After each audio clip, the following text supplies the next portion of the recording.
Someday you'll return to your valleys and your farms, and you'll no longer burn to be brothers in arms.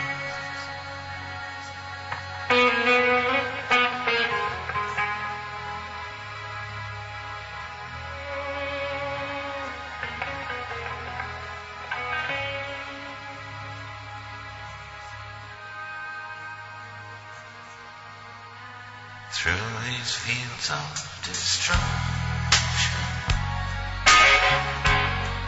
baptisms of fire, I've witnessed your suffering as the battle raged high, and though they have been so bad, in the fear and the alarm, you did not desert me, my brothers in arms.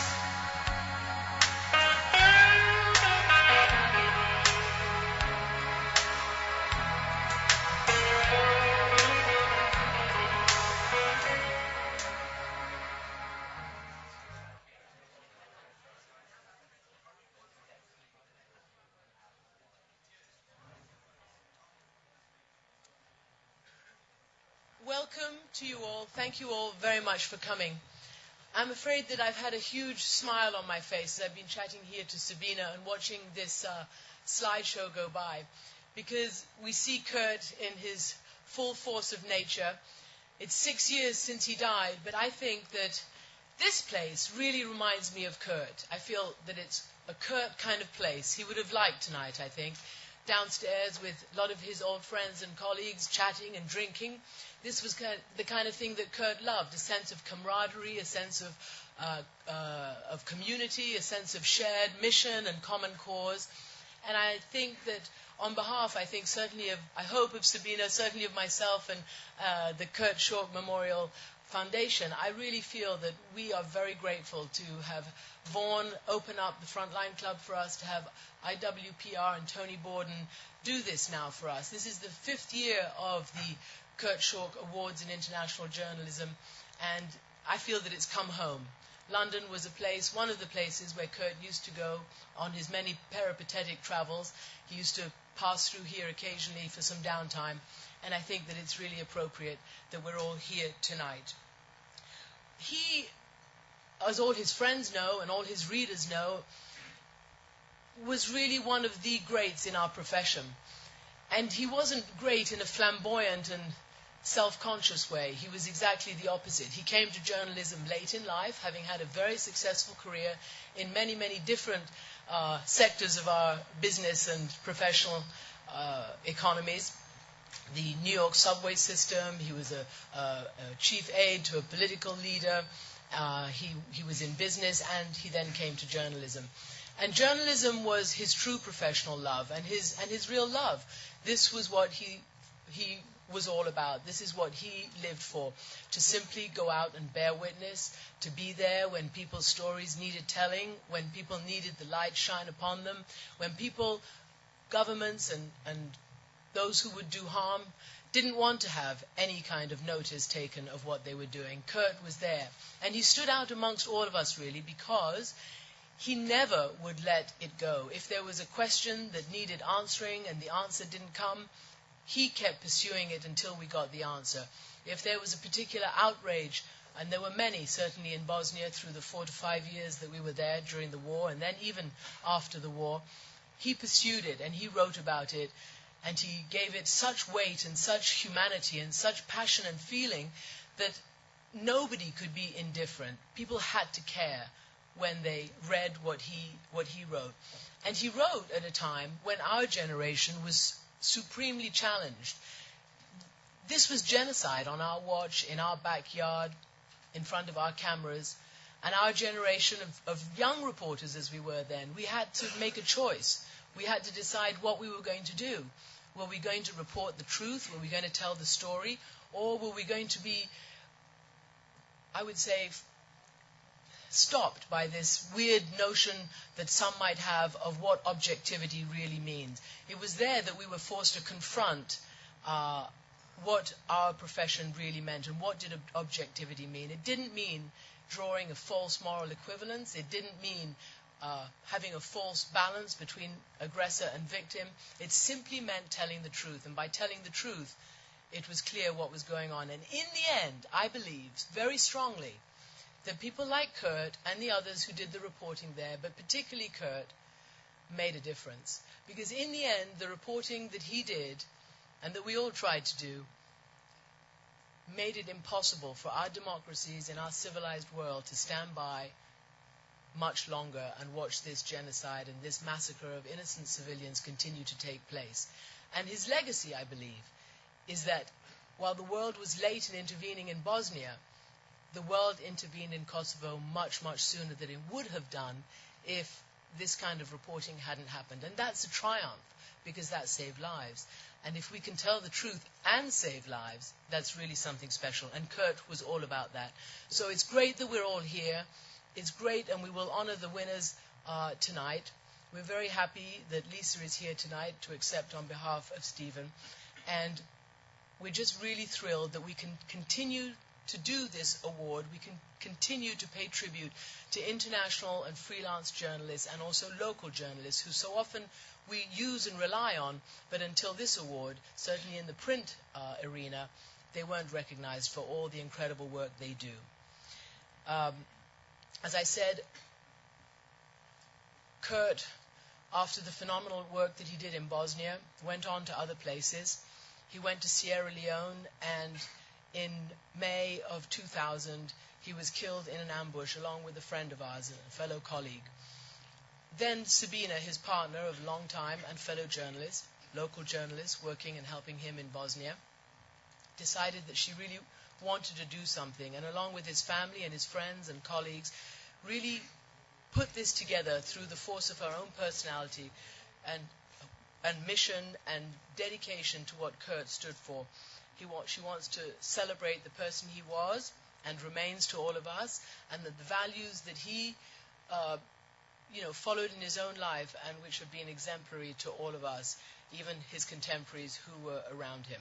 I also want to pay tribute and introduce Stephen Jukes, who is the deputy chair of the trustees of this foundation and also was Kurt's foreign editor when he was at Reuters.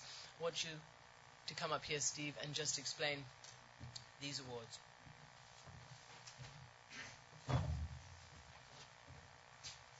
Well, thank you very much. Let me add my welcome on behalf of the fund. And as you see up there on the slide, it is the 5th year of the awards. And I think when we started out, few of us thought we would get to year 5. We're determined to get a lot further than that. It's sometimes been a struggle. And for those of us who've been closely involved, it really is quite extraordinary that it was over 6 years ago now that he died. It was May the 24th, 2000. And I think those of us who were involved in those days will never forget them. His death created a deep sense of shock. And I think with hindsight, had a profound impact on the profession. Shock because there was a sense of invincibility that surrounded this very tight-knit band of foreign correspondents. There weren't that many wars being covered after Bosnia. Sierra Leone wasn't the main area, really. And then profound impact, I think, looking back with the benefit of hindsight, his death was a watershed for media companies. I know we started at Reuters to really examine those safety procedures and the training again. And also not just the physical security, but the emotional security. And it was actually the start of interest in trauma training and in the whole agenda about the media and trauma, which the DART organization now really looks after and has had many events here in the Frontline Club. And it was, of course, pre-9/11. Sadly today, the death of journalists, which we now know in Afghanistan and Iraq has become almost routine. And this afternoon I went onto the CPJ's website, the Committee to Protect Journalists, and went through the figures. And they're truly shocking. You will know them, but let me read them again. 86 journalists have been killed in Iraq, just in Iraq alone, since the start of the war in March 2003. Another 37 media support workers, drivers, interpreters, fixers have died. And then if you look at the breakdown of those figures, 65 of the journalists who died were Iraqi. The Europeans made up 11. 50 of them were actually murdered. They were targeted. 36 were caught in the crossfire. Of those, 14 were caught in American crossfire, including some Reuters journalists then. 6 embedded journalists died. 80 were what we call unilaterals, I suppose.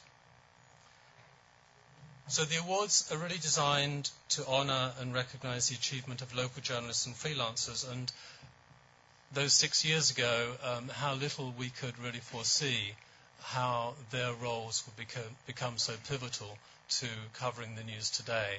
And in a sense, I don't think we quite realised, and maybe the events have caught up with us. As Christian said, it was very much the driving force behind the fund was Sabina here tonight. It was also Reuters, which has done a lot of the funding. And it was also a man called Tom Goldstein at Columbia, at the Graduate School of Journalism in New York. And I think Tom took us under his wing, and he said, well, Columbia, the Graduate School of Journalism, will run these awards for a little. And they were very successful, much to our surprise, in New York. And then a year ago, we decided to flip and come here.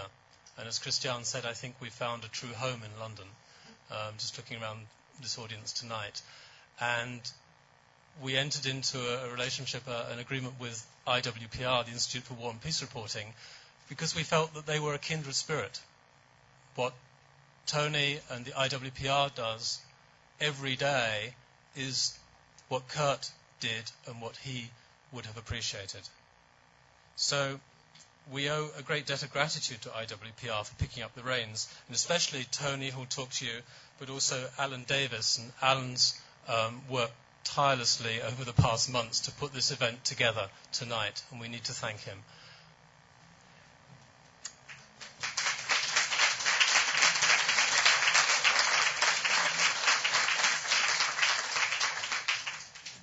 No flowers at the end, but I'll buy you a beer. And we need to thank the organisations who've continued to support the fund. That is Reuters, it's very much Christiana's organisation, and many, many private donations, for which we're very grateful. There were more than 80 entries this year. They were of a uniform high quality. They tackled global issues. They dominate our news today. The trauma of Iraq, the instability of Pakistan, human trafficking in Georgia, all over the world, the fallout from the tsunami, you name it, they were there, and they were of a uniformly high quality. We're delighted to have the winner in the local category here tonight. That's Masood Ansari. He's an investigative journalist with Pakistan's Newsline magazine. And then, sadly, as Christian has mentioned,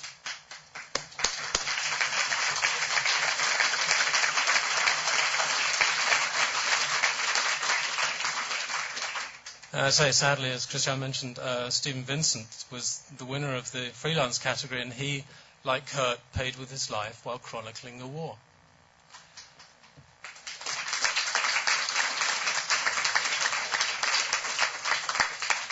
And we have his widow, Lisa Ramachi, here this evening. So let me also thank the judges very briefly. Lionel Barber, the editor of the FT, who picked up with us when he was in New York a year ago. Isabel Hilton, Syra Shah, and the author Peter Maas. So let me hand over, thank you very much, to Tony, who's going to say a few words from IWPR.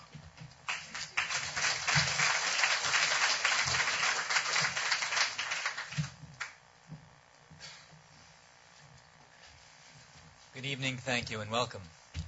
thanks especially for Stephen. You did so much of the housekeeping that I don't need to do it. I would extend again my thanks to Alan Davis, who did so much work to pull all this together.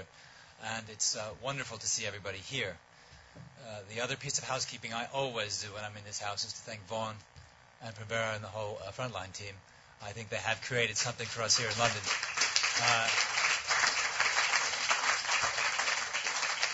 That we needed, and for those of us who are these exiles by mistake, it may be one of the things that keeps us here. So we're really very grateful, and I just don't think you can have this kind of atmosphere other places. The sense of responsibility that IWPR feels in coordinating and managing this event is very enormous, so we're really glad you came, because we wanted a full house. And that is for two reasons, I think. The first was the obvious reason that this award is about witness. And what IWPR has been about is supporting local journalists at the front line of conflict and transition, under the belief that at the end of the day it is the local voice who is really at the hard front edge of how we understand the world today. And it's delightful to see Masood, and he will talk to you about his coverage. But if you can imagine covering the issues of radicalism in Pakistan, you think this man is a very brave man indeed. And when we think of Kurt, we cannot think of anybody who provided stronger and more enduring witness. And when you know of the bravery that Stephen undertook in Basra, you know what it means really to undertake the job of journalism. And unlike many people who denigrate the profession, you think maybe it's something to be very proud of. I want to go further because we had an extraordinary coincidence some months ago. As Christian was talking about Kurt, I was reminded that one of our colleagues in New York, Stacey Sullivan, who was another one of the Bosnia graduates, was speaking at a conference, and a young woman raised her hand and said, "Did you know Kurt Schork?" And Stacey said, yes, I did. And she said, he saved my brother's life. And you see, when there was a shelling, Kurt was not the person to decide, oh no, I'm a journalist, I can't get involved. He picked the little boy up and took him to Kosovo Hospital, and the boy survived. So that was an extraordinary story. But the other reason this event has, I think, for me, only in the last days become clear how much of the responsibility and anxiety we feel over it, is that not only is it about witness, but let's be frank, it's also about love. I think Sabina's commitment is extraordinary, and I think, and as I've got to know Lisa, who submitted the applications, I'm only more impressed. So I think this tells you something about the real life of a journalist and a journalist family, and what they really do and try to do to tell the world the truth. So that's enough really, except to say thank you so much for being here, and IWPR is so delighted to be involved in this award, and I hand you back to Christian.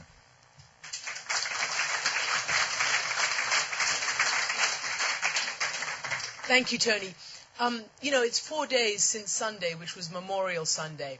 And every time I see poppies and I see war memorials, I always think not just of the soldiers and their families, but also of the soldiers on the front lines of truth, the journalists who go out there and do it, as Tony has so eloquently said, and as we know from Kurt and from Stephen and so many of our other colleagues who have given their lives in the course of this job, because it's not just a job, it's not just a profession, it's something, as Tony said, and we all agree, those of us who do it, that we love, and it's something that we believe very strongly, that if it's not done, or it's not done well, then our societies and our lives are poorer and more dangerous. And so I think that, Kurt, although he is looked up to, and I think definitely lionized by so many of us, he was also an incredibly funny, fun-loving person who really kept our spirits up during some of the dark days. It was always a pleasure to go to the press conferences in the morning because you knew that you were going to get some good sparring and some really good verbal repartee between Kurt and those authorities who didn't want to admit the truth or do anything about what was going on. During the day, the phone calls that would pass between all of us, Kurt, myself, Joel, Stacy, Emma, Sabina, all of us, trading information, trying to see what each other knew, trying to help each other out. Sarajevo, at that time, Bosnia, I think also was a landmark because of the people who covered it, because of people like Kurt and actually also Martin Bell and the others who decided that it was just too dangerous to be just too cutthroat. And so they instituted this pool situation where we all worked together and contributed to the video pool and the information pool of what was going on. I don't think that's happened before, and I'm not sure that it's happened since with the same kind of spirit, where we on the ground did something that would go against our corporate bosses and our headquarters instincts, and that is to be collegiate instead of to be cutthroat and competitive, particularly in these instances where people's lives depended on it. And that, I think, was really important to learn as a young journalist. Many of the people who were there, many of the local journalists who were there, many of the freelancers who went there to make their names or make their professions, learned something very important, that this was, as Tony said, a very noble profession, despite how some of us sometimes shoot each other and ourselves in the foot, how many of us, many in different sectors of our profession give us shame rather than honor. It is essentially an honorable and beloved profession. And we were able to learn that through people like Kurt, because we talked a lot, we hung out a lot. We had nothing else to do there except work hard and be really good friends and talk and almost form a life's view, a life philosophy out there. And he was a real central part of that. And all of us who went through that, I can bet you, if you ask anybody who was part of the Bosnia gang, we all have the same feelings, the same memories, and the same real respect for the profession and what it can do at its best. And I think Kurt really exemplified that, and all of the people who've won these awards since, in the 5 years since Sabina first instituted them, and most particularly, of course, today, Stephen and Masood, exemplify that as well. When he died, as Stephen said, everybody was obviously in deep shock, and we tried to grapple with what it meant and how could this have been and why Sierra Leone and why was he there and what was going on. But of course we know why he was there. He was there to bear witness and tell the story, even though he could have coasted, he could have rested on his laurels for a while. He didn't. Shortly, well, in the immediate aftermath of his death, we put together a tribute. It was at a memorial service, it was played. I happened to voice it, and we're going to play it for you now.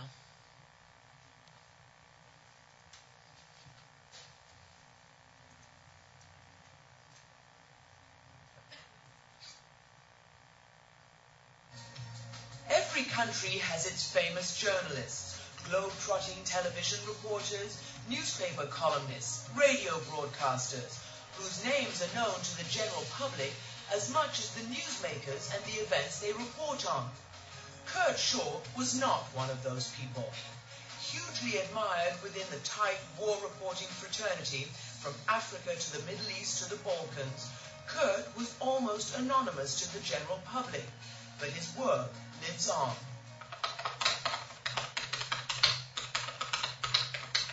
Sweetheart since high school, he was a Serb and she was a Muslim. They were shot at the same time, but he fell instantly and she was still alive, recounts Dino, the soldier who saw the couple trying to cross from government territory to rebel Serb positions. She crawled over and hugged him, and they died like that in each other's arms.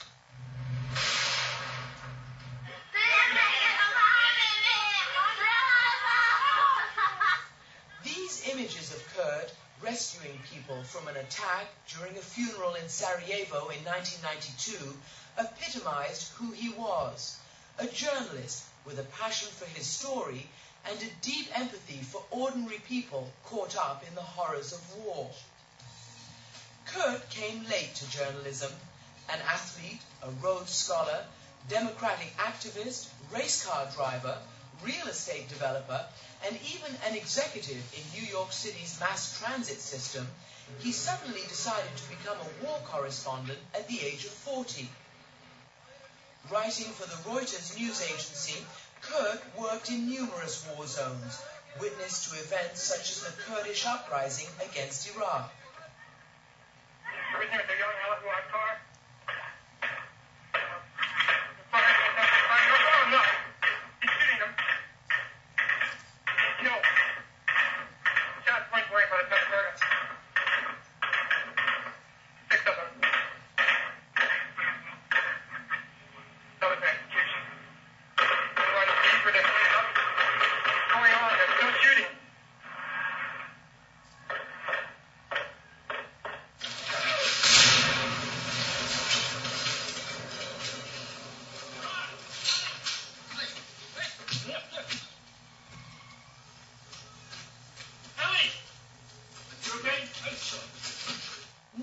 one to fly in and quickly out of a story, Kurt was often there for the long haul.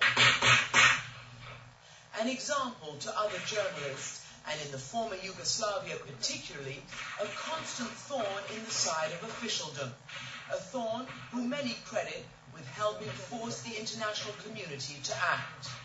Kurt identified passionately with the population of this city, mainly Muslim but still mixed, and with the fact that what was going on there was an outrage, and if he ceased writing about it day after day, then that sense of outrage would be lost, and politicians in Washington, in London, in Paris would do what they always wanted to do throughout the conflict until NATO finally acted 3.5 years into the siege.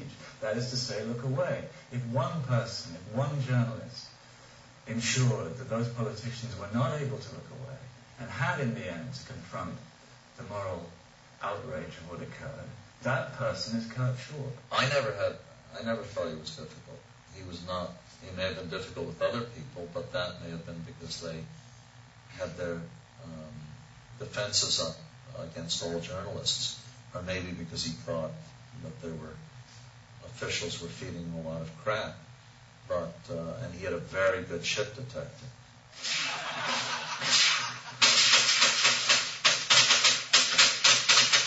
But it wasn't a headline-grabbing war that cost Kurt his life. Alongside colleagues from other news organizations who he had worked with in other hotspots, Kurt and the Associated Press cameraman Miguel Gil Moreno died in an ambush in Sierra Leone. In the days following the tragedy, the world's media was full of tributes to Kurt, recognizing and praising his tenacity, his skill, his professionalism, and the careful line he trod between being a reporter and advocate for the victims of war. He wasn't in it just for himself or for his career. It was his second career, in fact. He did it, I think, in part out of a sense that here was human drama, here was human suffering, and by being there, by reporting on it, he was bearing witness. Why would someone spend weeks and weeks and weeks trying to get into some enclave in Bosnia that no one had ever heard of, say Maglai or Yaitzen? It wasn't because he was going to become a world journalistic hero. It was because he knew that whatever was happening there needed to be reported, and we couldn't depend on the United Nations or the Serbs or the Bosnians, for that matter, to understand what was happening. But the most fitting tribute, perhaps, is in Sarajevo, where in a ceremony last summer, part of the road that was once called Sniper Alley was renamed Kurt Schork Street. You know, by my lights, the most memorable evenings are the nights sleeping on the ground someplace in the mountains in Afghanistan or northern Iraq, you know, under the stars, around campfires with men with guns and horses. Pretty exciting, pretty special. Journalism will continue to demand tenacious, independent reporting and holding those in power to account. Kurt's enduring legacy is in making the human side central to all his stories and in showing that great journalists can make a difference.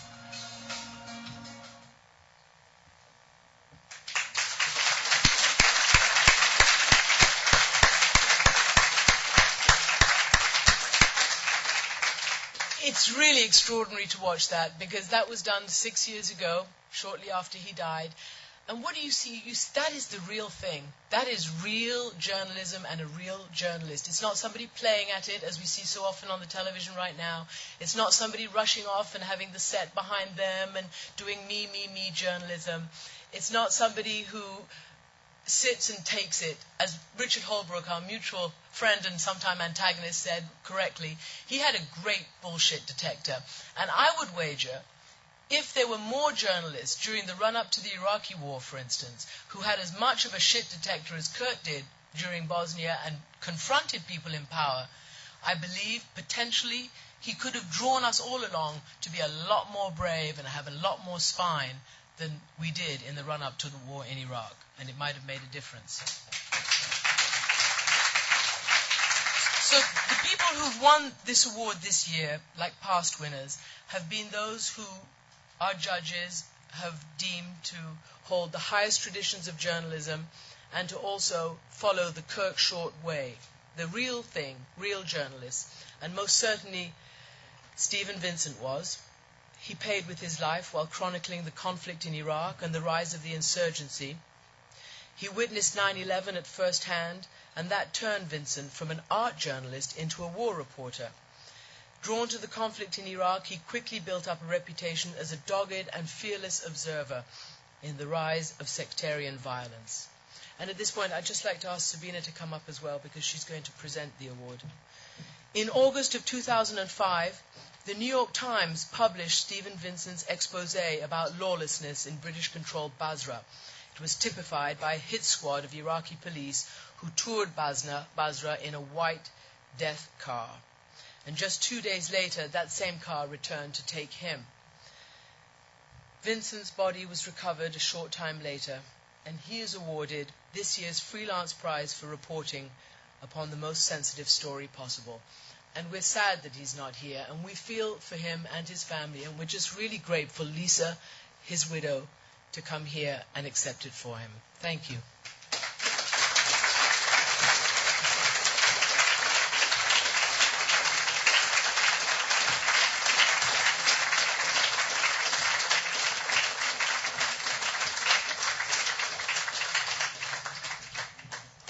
I wasn't going to speak because I normally choke up in these events, but I have to correct both Stephen and Christiane. Out of their incredible modesty, they keep saying that I'm the driving force behind this. Wrong. We all came up with this idea probably 7 days after Kurt died. Christiane and Stephen Jukes, who at the time was number 2 in the editorial world of Reuters, moved things along. They were the ones who called up lots of favors within their organizations as well as with large donations. Christiane, this is the 3rd time she's hosting this event. The only times when she couldn't make it was when she was in Iraq.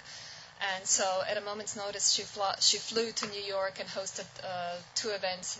Now she lives here, so it's a little easier. But nonetheless, she's always very booked up, and we're very grateful to have her. So it's not just Sabina, really. I'm a very, very small part of this. It's Christiane and Stephen and a lot of other very dedicated friends for which I'm grateful.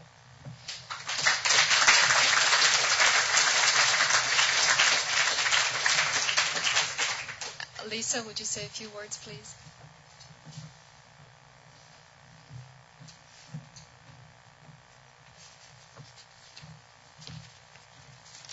Good evening.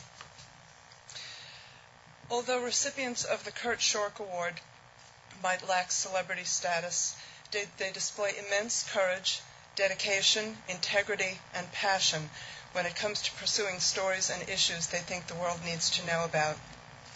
Those qualities were integral to my husband Stephen's life, his career, and ultimately his death. It is a profound, if bittersweet, honor to accept this award in his stead. In so doing, I would like to thank the judges who chose Stephen out of a large field of very worthy contenders, the IWPR for recognizing the importance of these awards and hosting them, the Kurt Schork Memorial Foundation for allowing me to submit Stephen's name posthumously, and last but decidedly not least, Sabina Kosick, whose love for and dedication to her Kurt was the foundation for such a life-affirming and heartwarming way of remembering him. Sabina, congratulations, and God bless you. I cannot even begin to imagine how proud Stephen would have been to win this award, although I doubt it would have even crossed his mind to submit himself for consideration, because that would have taken time from his writing, which was an unthinkable proposition. He was in many ways much like Kurt. He came to journalism late in his career, but once he decided to pursue it, it became the focus of his existence.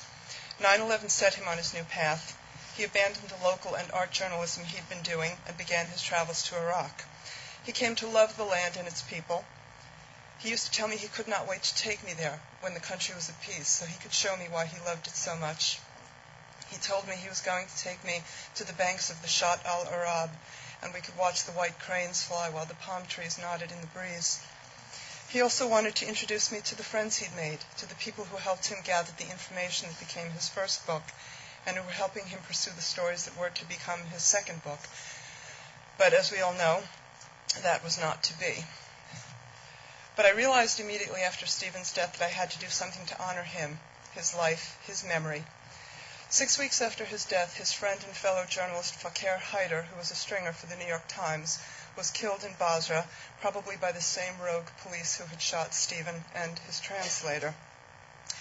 I read that Haider had left a wife and 3 children, and I immediately knew what the foundation was going to do.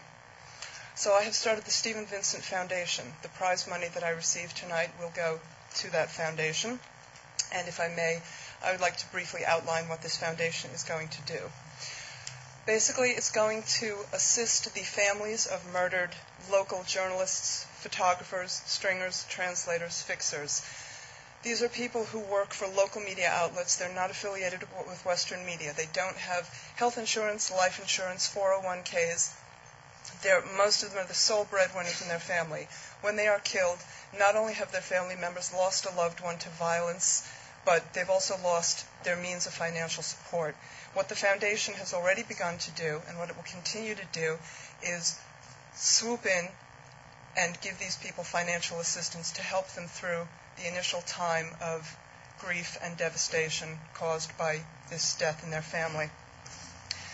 This award will make it possible for the foundation to continue its work even further, for which I am grateful. But in closing, let me just say that I know that Stephen is sitting with Kurt right now in the Celestial Press Club. He is watching these proceedings. In one hand he has a cigar, and in the other he has a very big Bombay Sapphire gin martini. And he's smiling, and he is very, very happy. So on his behalf, I thank you all again. And as for me, I extend my most profound gratitude for this honor that you have shown my husband tonight. Sweetie, this one's for you.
That was beautiful. The pictures and the music, which was one of his favorite pieces from Faust, the opera by Charles Gounod.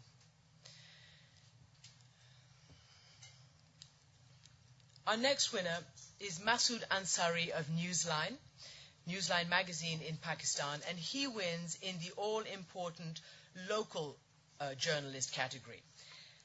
He is the winner, an investigative report, and he wins it in recognition of his ability to weave together a very complex political story. Masood's work has been all about the extremists, mostly in Pakistan, but those who are really threatening the system there, as well as exposing a chain of command linking Pakistan extremists to the 7/7 bombers in London and reporting the political battle over the activities of his country's madrasas, those religious schools. Masood has uncovered evidence which appears to question Islamabad's case against the man charged with the murder of Daniel Pearl. And actually, a little personal note, some of Masood's research work and his investigative reporting helped Ahmad Jamal produce the film on Daniel Pearl's death called The Journalist and the Jihadi, which was screened here earlier this week, and again, which I had something to do with. So I know the quality of his work. I'm really pleased to call you now to receive this distinguished award.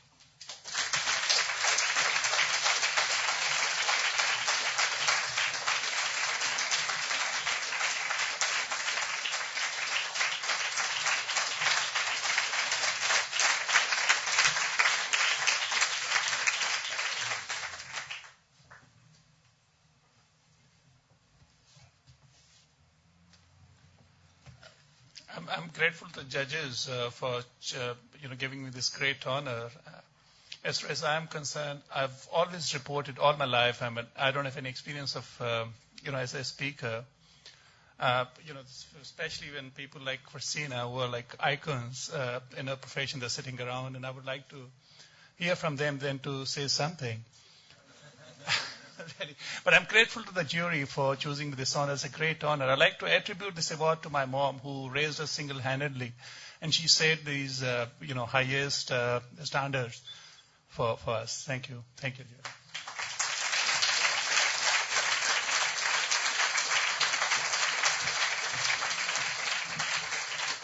Thank you. I think there's a theme here tonight. It's great, passionate, intelligent, smart, clever men and phenomenal women. Lisa, Sabina, and Masood's mother.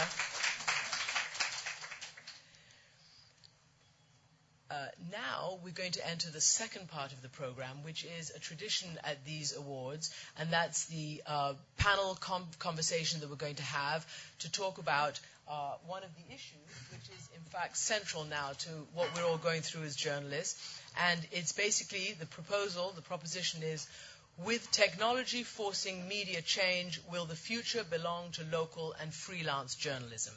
So I'm going to call up here the panelists. Paul Edel, who is ex-Reuters correspondent. Where has he gone? Paul, there you are. Turned managing director of Out There News. Where should we have them, Alan? Do you want to arrange the seating? Do the placement? David Dunkley Giamma. Did I get it right, David? Okay. Former Channel 4 and BBC producer turned online journalist, as well as digital pundit and lecturer. And Nazanin Ansari from Iran, the diplomatic editor of Kayhan newspaper, which is a leading Persian language weekly. And she is the Persian correspondent for VOA, as well as being a member of Chatham House. And I think Masood is going to join us as well. Masood, come along. So what I'm going to do is talk to them about this proposition, see what they have to say about it for a few minutes, and then after each one of them has had their go at it, we're going to throw it open, and we'll have about 30 minutes of Q&A debate from the floor to the panelists.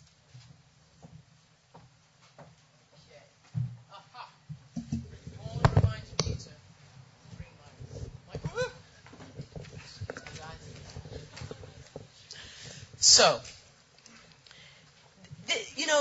this is actually the big dilemma. Technology is great, but sometimes it can send us off all into strange and different planets.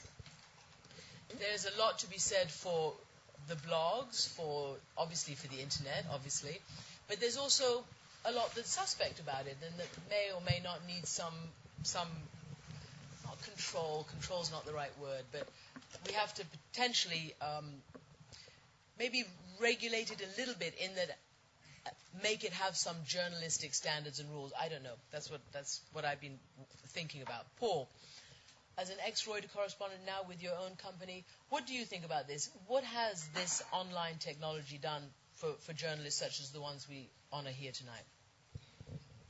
I think it has had a big impact in opening up new opportunities, but I think the first thing to say is that local journalists and freelancers have always been the bedrock of international journalism, and Steve and I did similar jobs at Reuters. All of the Reuters reporting, AFP, AP, we all depended on local journalists and freelancers.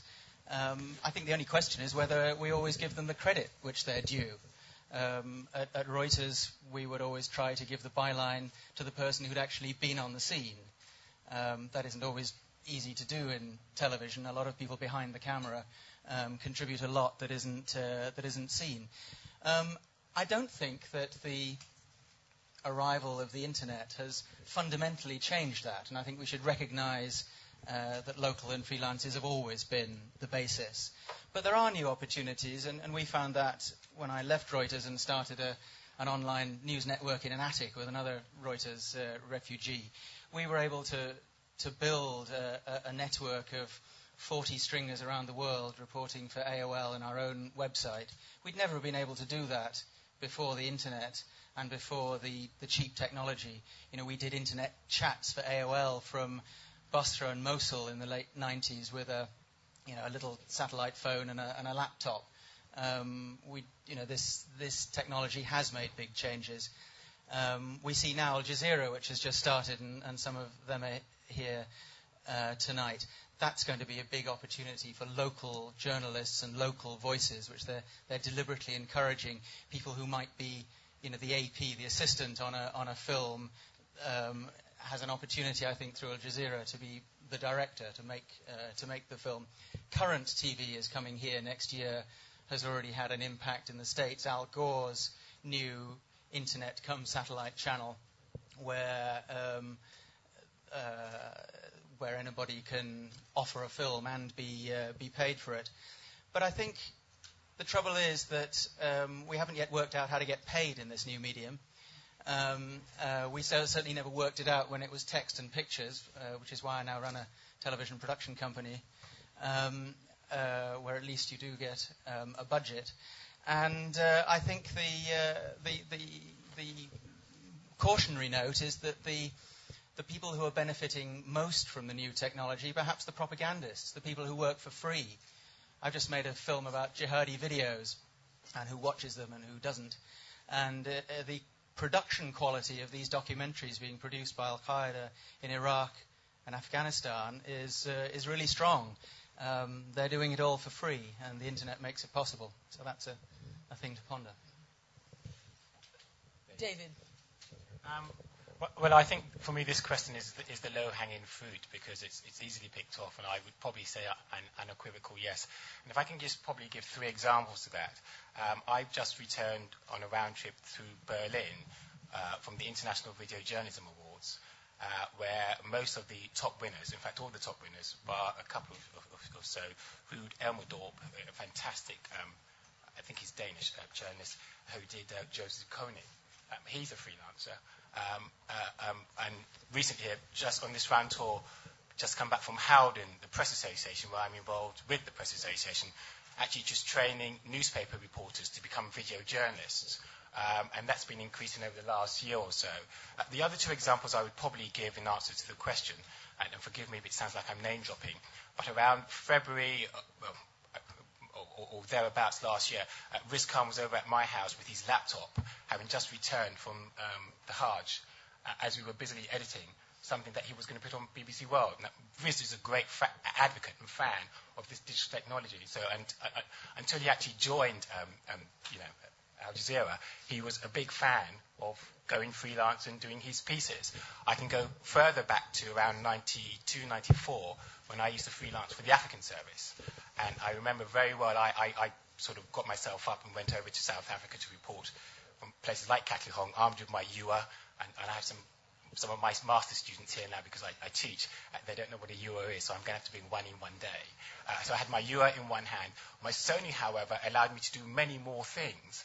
Now, that was a time I remember very well, and this is the other secondary name drop. I remember very well passing people like Raggy, who was off to East Africa, and I was in South Africa, and the only way as a freelancer I could get my stories done was the technology that enabled me to actually go out to the field and actually edit. I think in answer to the question, though, there's a secondary question behind this, and I think the fact that we're having it today probably implies that if we have more freelance journalists with digital cameras, what's the inherent danger in that? And I suppose for the students that I now lecture, it is that if you want to get your name, and somehow there is an element, and you alluded to it earlier on, of this kind of stardom and how almost journalism has become a career where people see their name in lights, that there is a temptation to actually go to some of these hotspots now with perhaps not the sort of experience that the Riz Khans and the Raggies have, and just armed with your camera, your small digital camera, that you can go off there and report. And I think those are some of the secondary issues that perhaps this debate may yield and that we'll perhaps address. Thank you, David. Nazanin. About 2 months ago, my paper received a phone call from Iran asking for me. And they said that they were calling me on behalf of Ayatollah Burujerdi. Now, the phone call, Ayatollah Burujerdi was an Ayatollah who was under siege for advocating separation of state from religion. So there were a few points that this phone call intrigued me about. Most importantly, that he had intentionally wanted to speak to Kayhan and not Voice of America, and that he had no qualms about me interviewing him. He wanted to get the story out, but of course I had to be convinced of who he claimed he was. Back in the 1980s, when I was fresh out of university and doing research work, it was very easy to be able to suss out the news coming from Iran. The statements that were being made by the officials, there was no spin in them. And if you wanted to get news about basically the Iran that was very silent, you had to go through the opposition forces and the underground. But then when with the advent of the internet and the 1999 student uprisings, and the entire political spectrum and news gathering changed, in the sense that, first of all, we were getting news from Iran through the email by the students working at universities, but also there were radio stations in Los Angeles who were just connecting to them via the mobile phones on the streets, and we could hear the commotions. But of course, there was a crackdown, and what the regime did was not only arrest the students, close down the newspapers, take their mobile phones, collect their cameras, and then start supervising the foreign journalists there. But what they did, they started putting more information on the net and putting out more newspapers with more information to go through and read between the lines. And it was basically their version of the events. Now, so although the advent of the internet provided us with an entire access to news stories and to places where, like us in Kayhan, we couldn't go through because we cannot go into Iran. But at the same time, it provided more obstacles in being able to suss out real news from what the official propaganda was. So I'm going to go back to Amir. Amir, what he did, he was the person who called me Amir. I had a lot of questions to ask him. So what he did, he uploaded all the files, recordings, videos, photos, every single piece of information that I needed on the net with a password, and I could access it. After a few days, the regime found out. They closed the internet.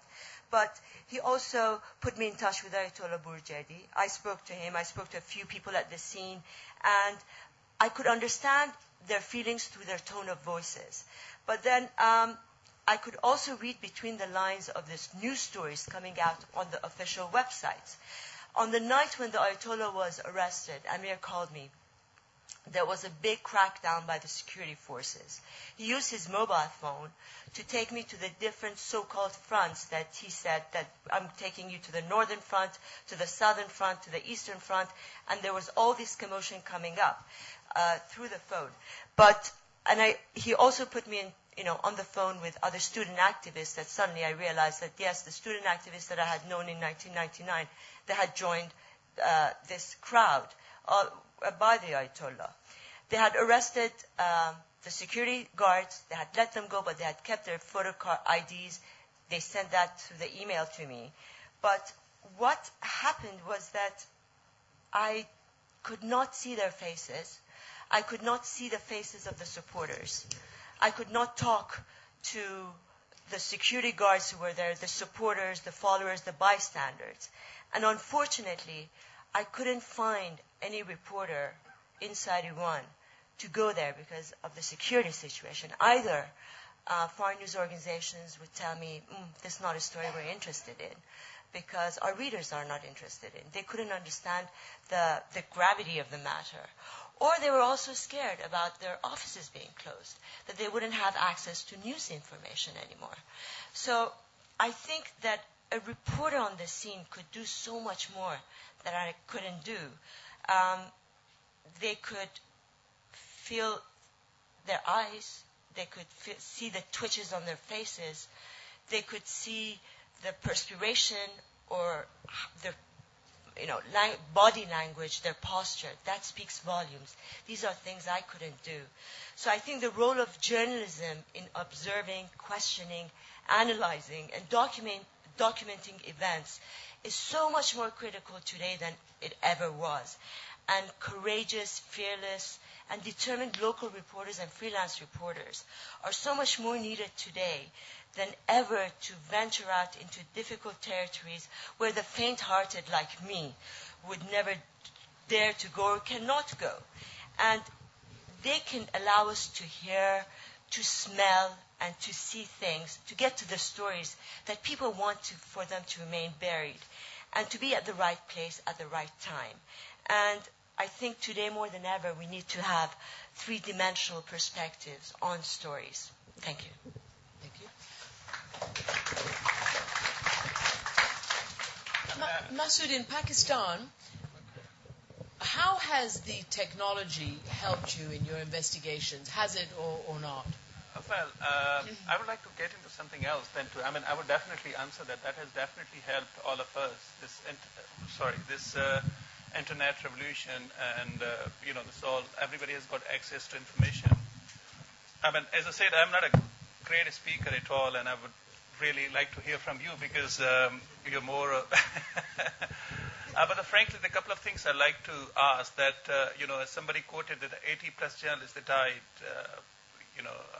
in recent times.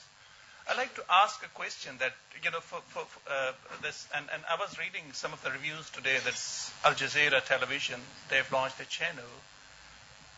What I've seen in this profession that, instead of saying, kind of educating people about what's happening under, our nose, we're selling angles. There was no point that Al Jazeera, it's a great competition that, there's another channel that has come up. If it is for the competition and to put other channels on the tour, that's fine. But if you're selling angles, that is the Muslim media and the CNN and BBC is Western media. For me, that is going to polarize the world further. For example, from my experience as a journalist, I've seen, kind of come across so many this thing. For example, I'm sorry for I'm not a great speaker. I remember there was a killing of this AP reported in 2002 or 2003 that some 11 German people they killed in Karachi. So somebody called me from Germany. They said, "Look, Masood, would you be interested in working on this story for us? There's 11 German." I said, "Look, it's too early in the morning." There was a TV channel. I said, "Look, I'm a freelance, so I have to hire a crew and all that. I can't just come it. So, give me just 30, 40 minutes." After 30 or 40 minutes, I received a call. They said, "Look, we are not interested because they're not Germans. They're French engineers who are killed."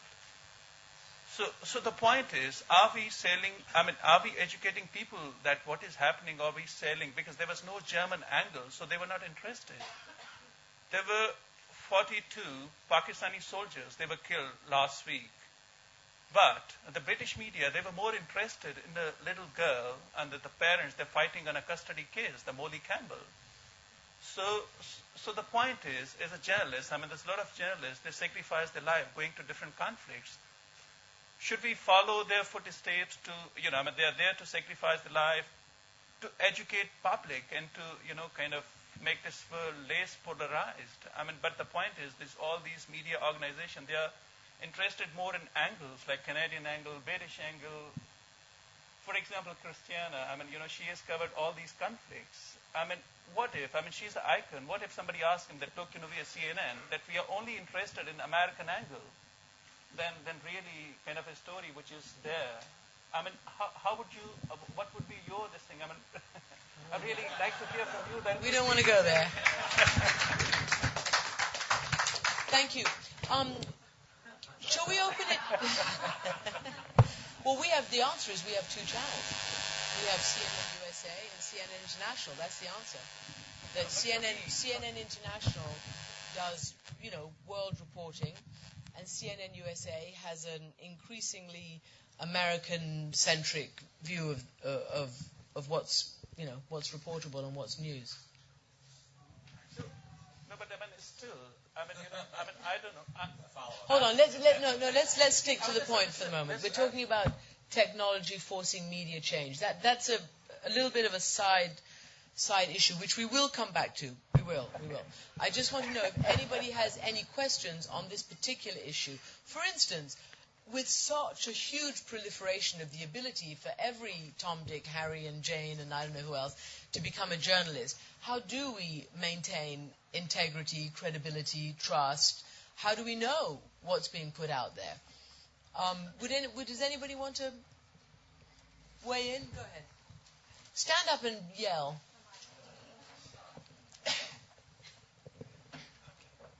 First, my name is Tamar Mishal. I'm a Palestinian journalist. I'm studying at the University of Westminster. I think I can understand here in London that, or in West media, that we can have a future for the freelancers, journalists. But in countries here, like in Middle East, for example, like my country in Palestine, it's very difficult to have such a future for those journalists. For example, the technology there's a lack of technology. And it's business. There is a lack of money in a country like more than 60% of the people under the poverty line. It's really a challenge, including some of them are journalists, of course.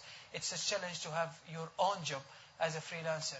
So it's very important, of course, here in London, that we have money and we have business and we have investment. In the end, media is a business work and investment.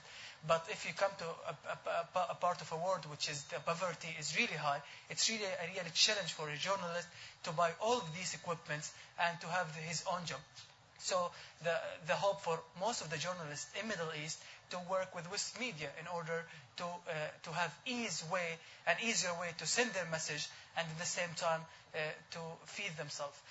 So I think the last point I can mention, we have not to ignore that one of the main disadvantages of globalization, that it created these two parts of the world, West and East, North and South. And if you compare about the news from the Middle East, how many news comes from local medians in the Middle East to the world, in comparison of the Middle East news from foreign media?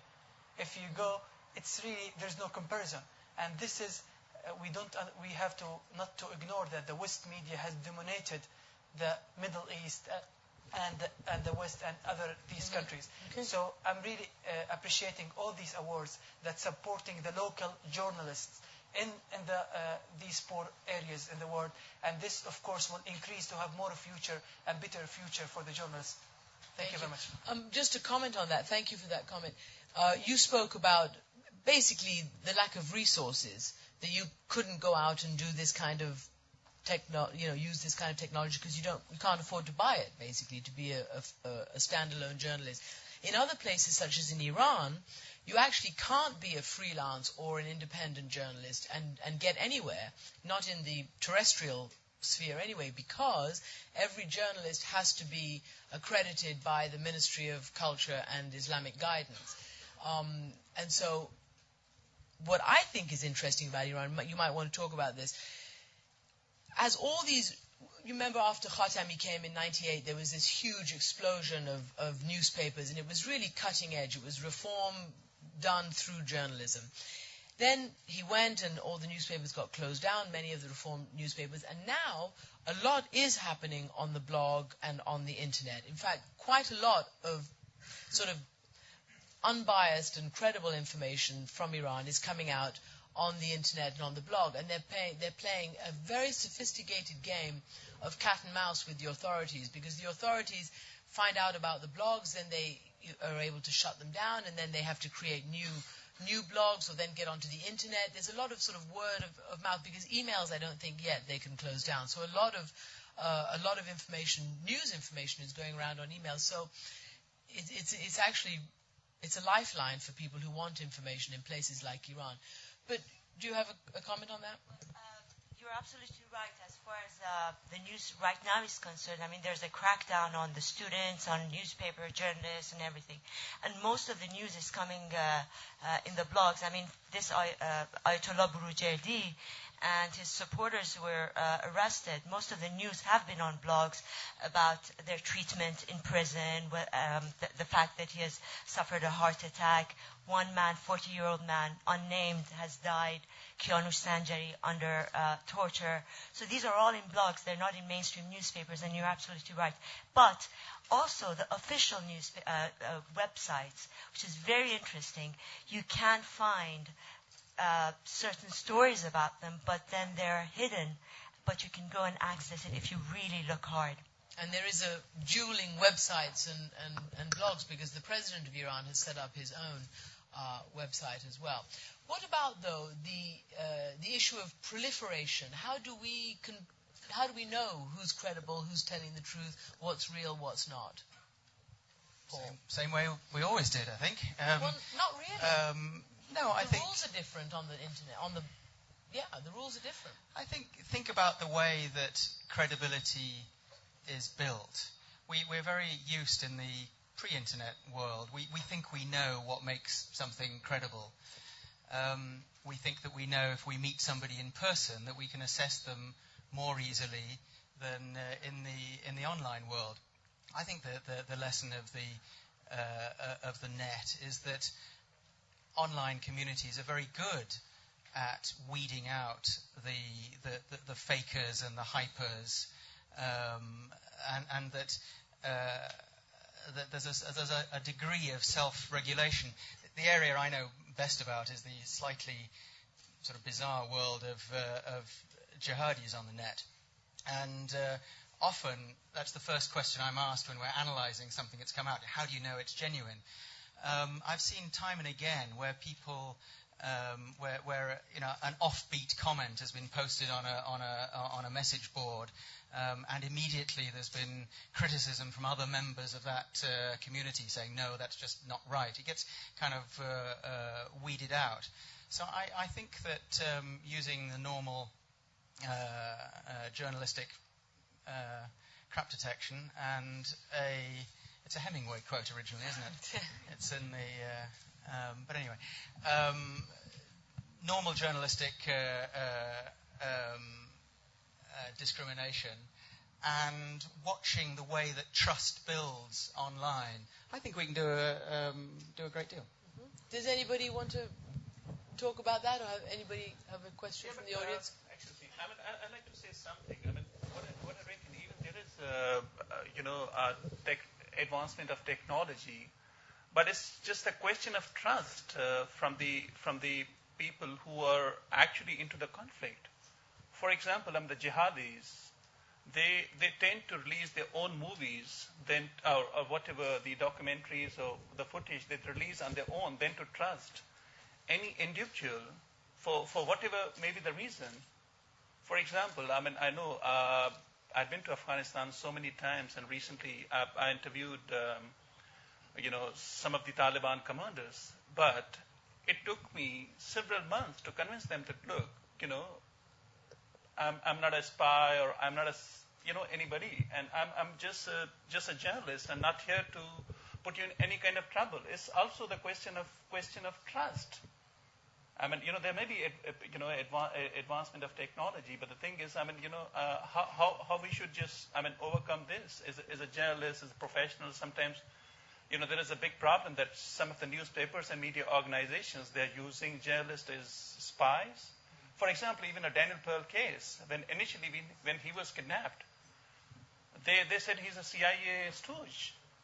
And later on, they gave different stories. So that's also a kind of a big challenge for the people who are on the ground. And they always reckon as suspects, and, they waste a lot of their time. But Daniel Pearl, it was the people who took him who said that he was a CIA stooge. But initially, that was the point, and they said he was a CIA stooge. That's sort of de rigueur.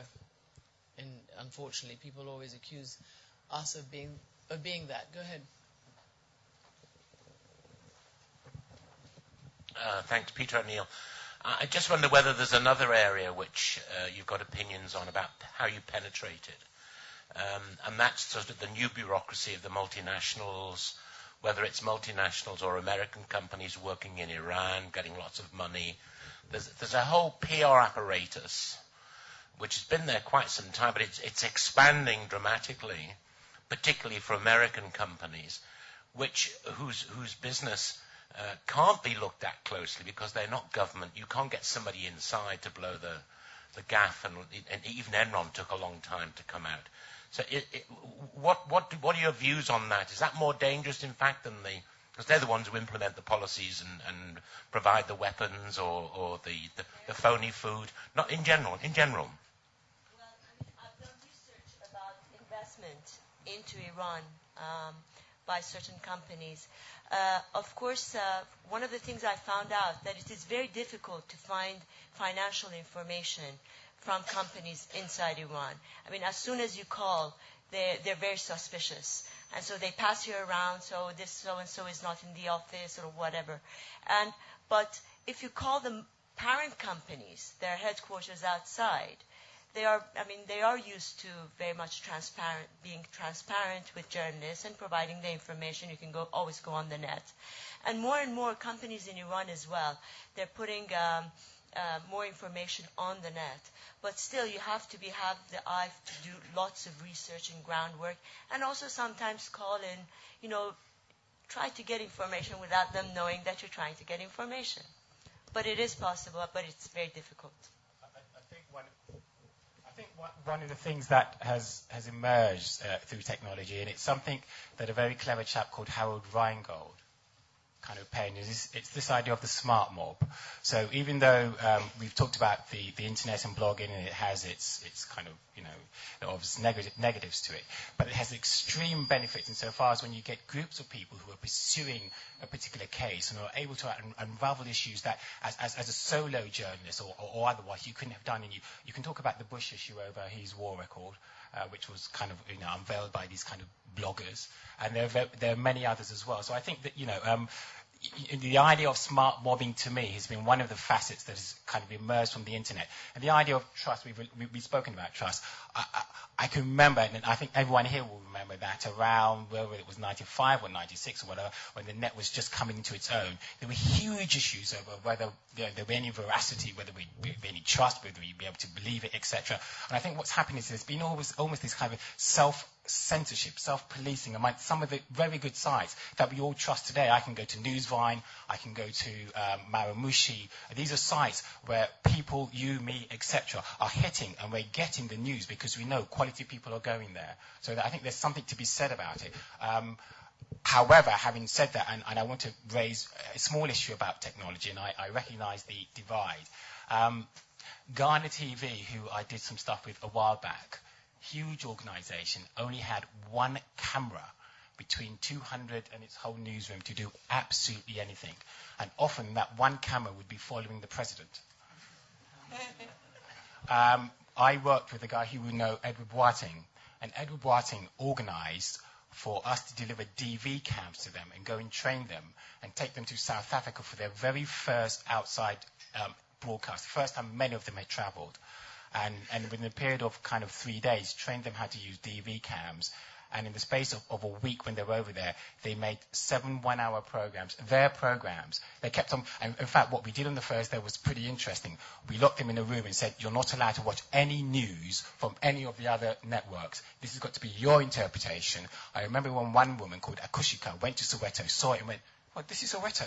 It looks like Marakushi Market, which is something that she could relate to. It was wonderful. So, I mean, I go back to my learned colleague over there, who, in fact, I shall see tomorrow. And I think the point is, one of the things we could do, and I implore, and I always say, but it never happens, is, you know, the spare cameras that we have, the side that we throw away, the DV1000s, I think we could do a lot more that, and I don't want to use training as a kind of drip down kind of attempt to say, look, we go and train them. I know there are a great many training programs, but I think we could do a lot more in terms of the technology we have here that could be passed, trained, and given to others to kind of help some of their local reporting. Thank you. Yeah, go ahead. You, and then you in the back, and then you. Hi, Paul Martin. Just want to say that there is a closing of the gap, actually the other way as well. For example, in Gaza, where I was until a few days ago, we were able to use local reporters, local television camera crew, and local internet. And in fact, the company I worked through, the piece you may have seen on Beit Hanun I did last week on Newsnight, and the local company I was working through, they have tremendous technology. They can do internet better than anybody in Britain that I have worked with, can produce websites for us at quite a fraction of the price that they are here, and also very, very good stuff. So, for example, the BBC ran the piece because we put some of the stuff we'd filmed on the website. They were able to see it in London, make a judgment, decide to run the piece, ran it the same day, and that's all because of local journalists, local production, and I think the gap, the technology gap, can actually be closing, and therefore we as journalists should use local technology wherever we go in foreign parts. I try not to take a Western camera crew with me. I use local cameramen. I use local fixers, obviously use local fixers, and I use local people to do most of the work. And if I could, I would try not to do the reporting myself. So I'd rather be just producing stuff. So therefore, I think that technology can actually bring the third, quote-unquote, third world into the first world. In fact, my next project is to bring some of the camera people I've used abroad to come and report in Europe. The other way around, because I'm sick of us going out there and dipping in to the foreign market and coming back. I think we should be trying to reverse the process. Back there, with your hand up.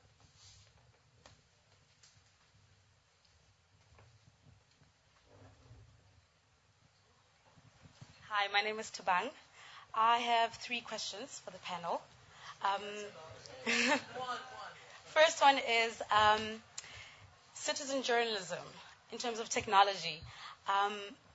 If people can go out, shoot, get access to the internet, put up their blogs, how is this? Is technology deteriorating the authenticity of the profession, of the journalism profession? Because now anybody can blog, anybody can go shoot. You can put your stuff on YouTube. You can witness, crimes and put them on the blog. So how is that going to affect the profession? 2, how are the news organizations ensuring that citizen bloggers or bloggers don't take the platform of journalists? Because if they can do that, that means we don't have jobs. And I speak for the upcoming journalists sitting here with me. Thirdly, if you're saying that, everybody always says freelance journalists, you have to start off freelancing, get a camera, go out, go shoot. How are we supposed to do that if we have limited resources? We don't have money to buy our own cameras. And the big news organizations don't want to hire us because, one, you don't have experience, you've just come out of college, and all you have is a 5-minute video montage that you did for the last 3 years. Those are my questions. The very last one, there is cheap technology, and you can do it on tiny little cameras that, yesteryear would never be accepted, but today are. And I still believe that if you want to go somewhere, and it's a dangerous proposition, but if you want to go and do that kind of reporting, there are still places you can go and do. Send things back on spec, or do it like Paul said, FTP it back and let people see it back at base, without having to go to the expense of a huge satellite feed, and do those kinds of things and get your leg in the door like that sometimes. It's often very opportunistic placement for up-and-coming young journalists. We've seen it. We saw it all through Bosnia. We've seen it through every crisis and conflict that we've covered. A lot of the journalists who were there, many of them were people such as yourself, young people wanting to get into the business, who came and just did it. Even if you came as a fixer or a translator or whatever, and then, oftentimes I've seen even on CNN people have been picked up as journalists. I suppose what you would probably it's been very nice not want to talk about is the etiquette of reporting, and that is when you get some people who are a little bit gung-ho, don't quite understand, going out, and you're thinking, good God, slow down, blah, blah, blah. And then you get some who basically come along and say, look, I want to learn, very humble, and so there's a degree of, what's the word I'm looking for? I think there's a degree of humbleness that goes with it, where you want to learn. And what I say to some people is, find what I call in the industry a grandmother or a grandfather, and that really is a mentor, someone who, when you do go native and you go to these places, you basically, just say, look, I'm here to help, what can I do? As opposed to, and I guess we've all seen it, some people go in and then you'll see them always at the front doing their stuff, and you're thinking, good God, etc., etc. So, what about the first part of her question? Eroding the profession. Does that work? The fact is, there's a lot more to journalism than cheap technology, and ultimately, it's about craft skills and it's about values. Yes, the playing field has changed dramatically. The barrier to entry has gone down. Anybody can have a go, but not anybody can reach a worldwide audience. You put this stuff up there, but that doesn't mean 1 billion people are looking at it. And there are still craft techniques to create compelling stories that will attract people. Now, it happens that some new entrants, some of the bloggers, have managed to do that, and the audience has gone to them. But I think that where we are at the moment is that people with established skills and established brands still have a huge role to play in pulling an audience in filtering, in branding content so that you know whether you can trust it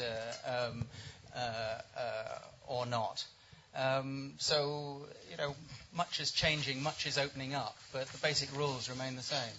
Well, it's interesting you said established skills and branding. We had a small talk with the CEO of my company, Dick Parsons, the CEO of Time Warner, which is the biggest entertainment and news and publishing organization in the world. And he says that he's asked a lot about old media versus new media being the internet and all that technology, old media being, newspapers, television, and the kind of stuff we do. He thinks that it is a lot about branding and credibility and what the audience knows. For instance, the most successful .com magazine is People magazine. That's the most successful celebrity online magazine.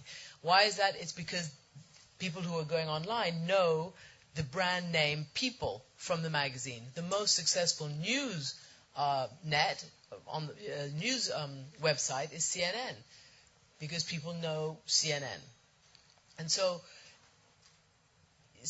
basically what he's saying is that it's not just about new media taking over.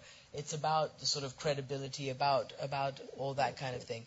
But one of the questions that I had, being a television journalist and knowing the power of the big screen, the very well shot pictures, the brilliant sound, and the compelling kind of storytelling, I don't know, and I'm really open to anybody's opinions on this. This is just my opinion. I'm not sure that you can create the same kind of sense of drama / momentum on the small computer screen, no matter how convenient, that you can when you're seeing something on television. Just the act of watching on television is such it's a broader, more communal act. When there's something, for instance, Bosnia. If I believe that had it been the internet age, we wouldn't have had the movement on Bosnia that we did have. And the movement on Bosnia came from the compelling television. I really don't think so. We don't have Darfur. I think I'd argue with that. Well, tell me about Darfur. Why are we not seeing it on Darfur? And all of that is on the internet. Voice of America Persian Service has started the TV broadcast into Tehran, into Iran, and they've got over like 10 million viewers. But a lot of people in Europe and elsewhere look at it, watch it over the net. And of course, when you watch it on the net, I mean, it doesn't have the same effect as watching it on the TV. You're absolutely right. But you argue. Tell me why. And this is a feeling I have. It's not an intellectual thesis. But it's a feeling that I have that you don't get as gripped by what you're seeing on the small screen. I think the technology is kind of overtaking that. 3 years ago, the stuff that you were watching on the screen was not, on an internet screen, was not really much of an experience. Now, the stuff that you can download or watch live with the spread of broadband, it's near broadcast quality, and by next Christmas it will be. So I think it's just racing out there. The key issue, which as someone who lives almost on the net, and they spoke about 8 megabits as the download speed that would ape television. I think that's come and gone, and we still haven't got there. At our university, on the Janet Highway, I think we can get around 100 megabits. When I've gone to Apple, the speed of data transmission is so huge, you can form a cinema screen, literally that big, stream data with no buffering, HD quality. So it's early days insofar as the net really aping television as we know it. I think we've got about 3 or 4 or 5 years to go. One of the things, and I've had the opportunity of talking to people in the States who are on the cusp of this, is the idea of the outernet, where the point comes where the internet becomes actually a TV interactive screen. I was in an interactive studio today looking at how that might take shape, and it's going to be awesome. It really will. We're really just at the edge of it. I was blown away. I was like, whoa, So I mean, it won't do it yet, but increasingly as broadband gets bigger, and it was Richard Deverill, who used to be head of Interactive BBC, who once said, and I remember him saying this to a group of students when he came down. He said, we're going to look back on this in 5-10 years and wonder what we were doing now, as opposed to what we're doing at that moment in time. So we've only really just got broadband. I mean, I'm big on video on that. We've only really just got to a stage where 320 by 240 boxes are becoming 480 by 360, and then it's become 640 by 480, and then at that point, the screen, which is 720 by 576, we're near enough there. Seriously. And then what's the difference? Well, the difference is you've now got a TV screen, and then the entry level for people, and you've seen 18 Doughty Street do this, who are doing TV over the internet. The difference is then is that when you get people who, and Andrew Neil said this at the Society of Editors meeting last week, the journalists become the brand. And if you don't mind me saying, Christina Amanpour becomes the brand. She goes with her audience. She can go anywhere, and you will watch her. That's what it boils down to. Oh, we watch her now, but I'm saying she can, you'll watch. You still want to say something? Yeah. No, Alan, after you. Alan.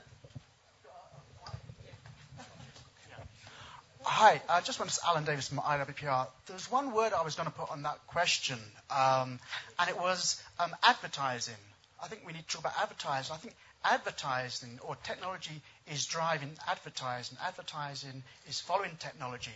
So my question to the panel is what's the impact on the traditional Western media? Because I think advertising is actually going towards the internet, and it's actually really impacting the big companies. What's going to happen to the Western media? Yes, I was having lunch with a friend of mine who's now executive editor of a big newspaper. All the newspapers in this country are seeing their revenues dribbling away, and we don't know yet what's going to replace them. We see the major television networks losing advertising. Somebody's going to have to pay for independent journalism, and at the moment, with all the brave new world, broadcast television and broadsheet newspapers is what pays for international journalism.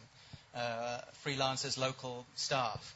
I don't think anybody knows where the funding is going to come from in future.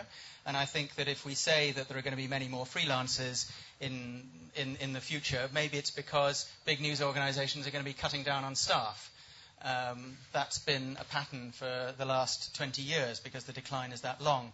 So I think that there are, with all the excitement about the power of the medium, and all with the excitement of people who will do stuff for free, I don't know today where we are going to be funding really good independent journalism going to difficult places like Kurt and Steve went to in 15 years' time.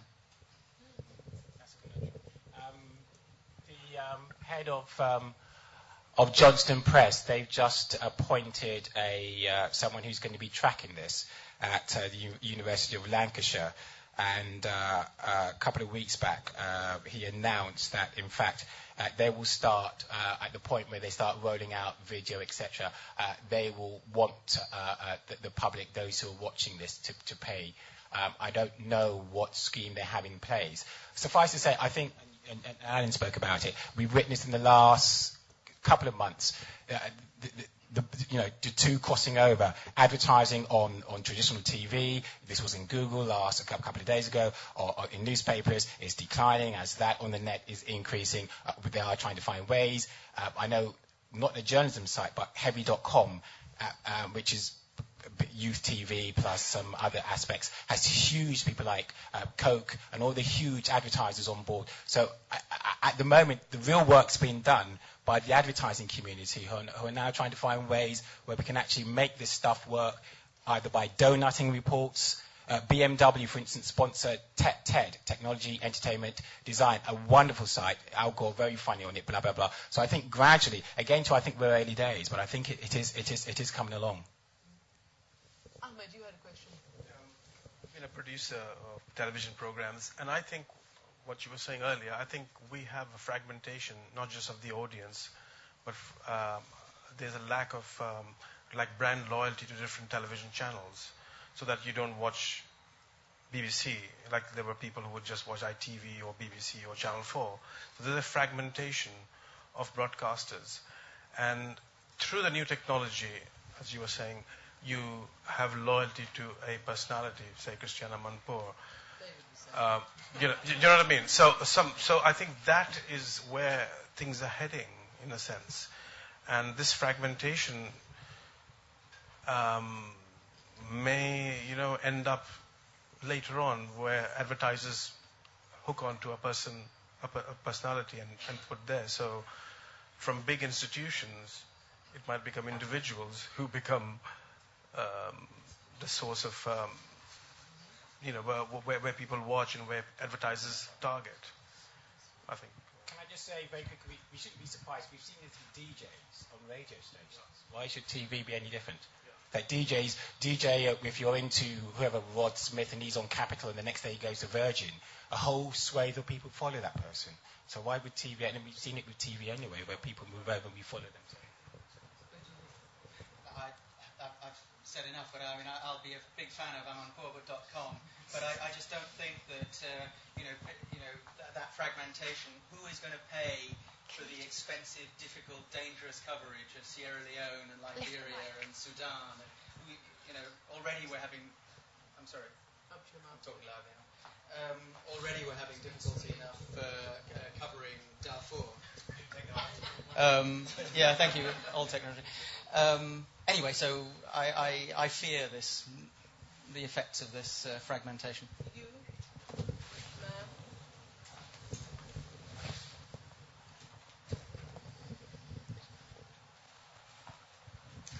My name is Tayo. I live and work in Nigeria.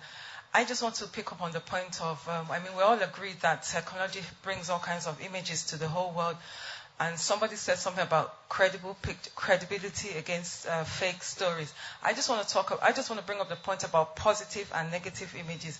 As someone who lives in Nigeria and is familiar with what goes on in other parts of the continent, Africa, we just feel that there's so many negative images that come out of Africa. Yes, it is good to come in and talk about the war, the famine, the poverty, whatever, but also there's so many good things going on in Nigeria, so many good things going on in other parts of Africa, and nobody gets to see them. CNN does a good Inside Africa, I think every Saturday or so, so that's fine. But a lot of the other media practitioners just don't want to talk about what are the good sides of the continent. They prefer to focus on the negative sides, and then when most of us come abroad, all we are told really is that, oh, this is what is going on, that is what is going on. You're wondering, well, I live and work in Nigeria. I go to parts of Africa, but I see a lot of good things. Yet these things are not out in the outside world. So I just really want to urge us all to sort of also focus on the positive side. Thank you. Well, I mean, you're right, of course, that it is a problem that we in the West have when we cover Africa. It's a problem. We don't, news is news, and there's not many people who go rushing after, good news. But I will tell you, if you would like, there is an ex-CNN anchor, Darren Kagan. I don't know whether you remember her. She actually broadcasts mostly in the United States. She has left CNN, and she's just started, I think it just launched this week, DarrenKagan.com, which is devoted entirely to good news and inspirational stories. So I suggest you get on that website and give us some good news stories from Africa. Why not? It's a start. DarrenKagan.com. There you go. I mean, that's what she's doing. You, sir. You've been talking about the new technology, but you need to focus on the old politics and how the owners of the media censor and set the agenda. I don't know how true this is, but I was told that in 2003, in the run-up to the Iraqi war, Murdoch, who apparently owns 200 newspapers, ordered all those newspapers to back the war. So, you can get this sort of, flood of frontline amateur reporters, but they're being, the owners of the media, the gatekeepers, will keep it from Western audiences and global audiences. What do you think? I mean, certainly, if you're talking about that particular media magnate, he has a big news organization called Fox News in the United States, and they certainly did back it. I don't know about all the others, but what do you think about that proposition? What do I really think? I think in all the media that I've, worked in or dealt with, it isn't the owners who set the editorial, what's actually covered. It's the culture in the newsroom. I've just reported in Al Arabiya, Al Jazeera's rival in Dubai, went into Syrian television, went into Al Manar in Lebanon. In each of these places, what actually hits the screen is the result of the culture in the newsroom, the agglomeration of values and skills and beliefs and ambitions of the people who work there. And sometimes the owners can, they can say what should be in an op-ed piece or an editorial leader. But in terms of the daily coverage that frames the way we look at these stories, it's a matter of newsroom culture, which can be bad or good.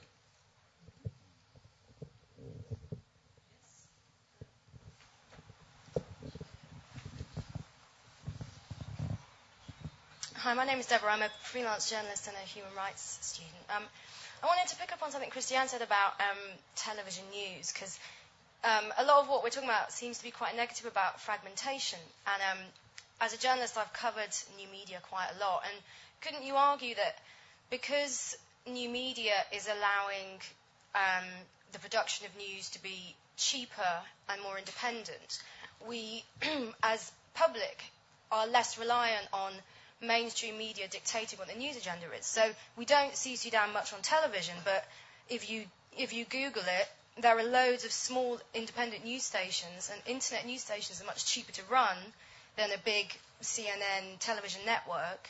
So you could argue that actually it's more of a democratic force because you can pull the news you want to read about rather than being force-fed it by a major news agency.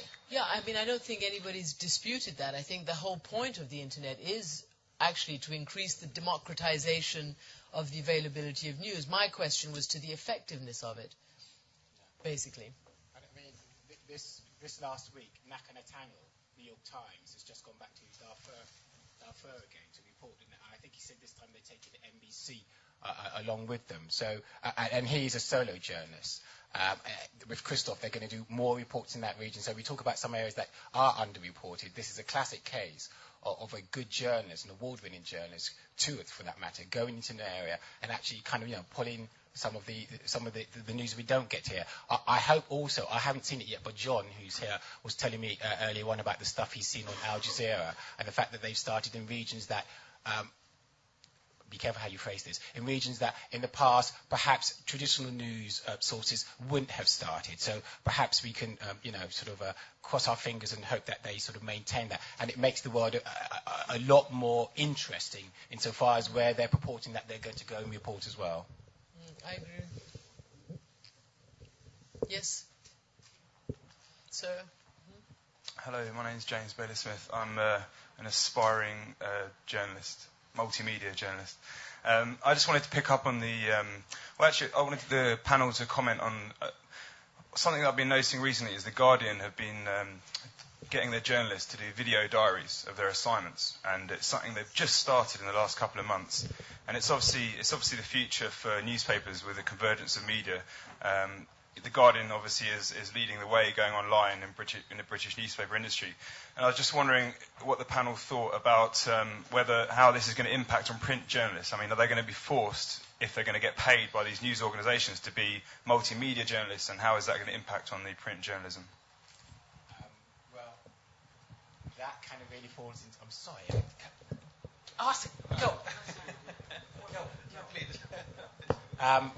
The reason why that makes me smile is because it falls really into my lap because of the work I'm doing with the Press Association. So the whole Daily Mail, for instance, were the first journalists in the country last year to pick up a camera and go and shoot their news in conjunction with actually running articles as well. This year at the Press Gazette Awards, they won Newspaper Publisher of the Year for Innovation.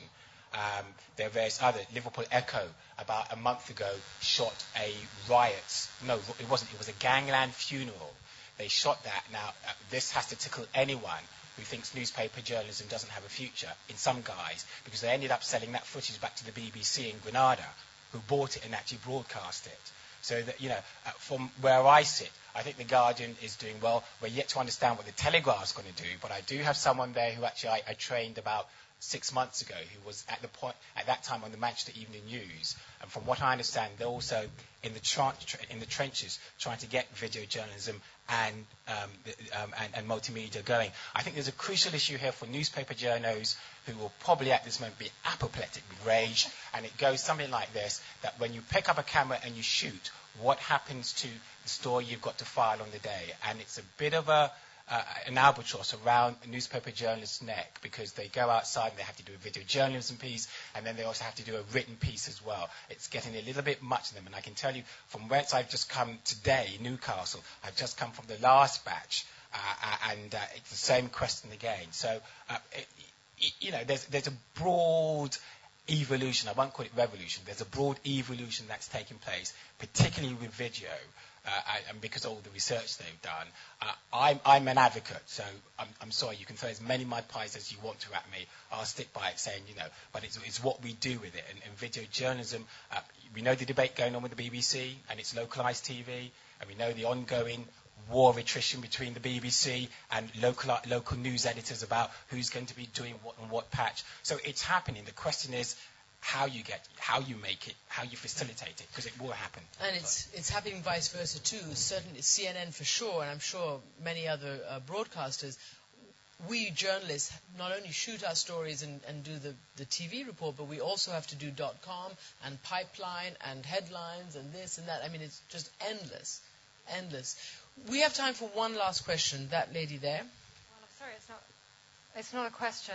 I'm the foreign editor of The Guardian. My name's Harriet Sherwood, so I'm very interested in what the previous contributor had to say, and this is a matter that's very close to my heart, and I spend a lot of time thinking about. And I think it is a real issue because, we are in the process of webifying all our print reporters, and we're bringing correspondents back to the UK for training in making audio packages and shooting video and all these kinds of things. And I think that's really important and part of the future, but I think it's equally important that we at The Guardian understand that the heart of our journalism is kind of proper contextualised reporting, of integrity and trustworthiness. And I think there's a danger of being seduced by what is possible to do. So, i.e., yeah, it's great to kind of blog and to shoot videos and to do picture galleries and to do podcasts, and that is all part of the future, and we actually do have to be very flexible, and we can't consider ourselves as just purely text journalists anymore. But I think the core of it, and the thing that we must never lose sight of, is telling stories, getting out there, reporting, finding people to talk to, putting it into context, and packaging that up in a way that is kind of meaningful for our readers. And I think that we have to keep that really at the forefront of everything we do. I think that's very well said. Thank you, and you get the last word tonight. Thank you, Paul, David, Nazanin. Congratulations, Masood, and congratulations, Lisa and Stephen. And I'm going to...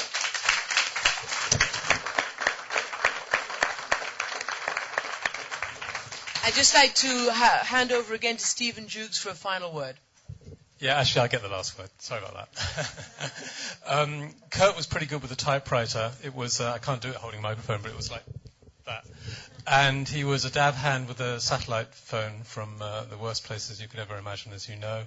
And I think if he is up there this evening looking down, he would want to get his hands on all these gadgets because he would be playing with them as well. Thank you for coming this evening. Please spread the word about the fund. And the last word is that, in fact, that the core of it, just to quote what you said because I wrote it down, the core of it is telling the story. And that's what the fund stands for. That's the value of the Kurt Schork Fund and the value that Kurt brought us. Let us also say thank you to Christian for hosting this evening.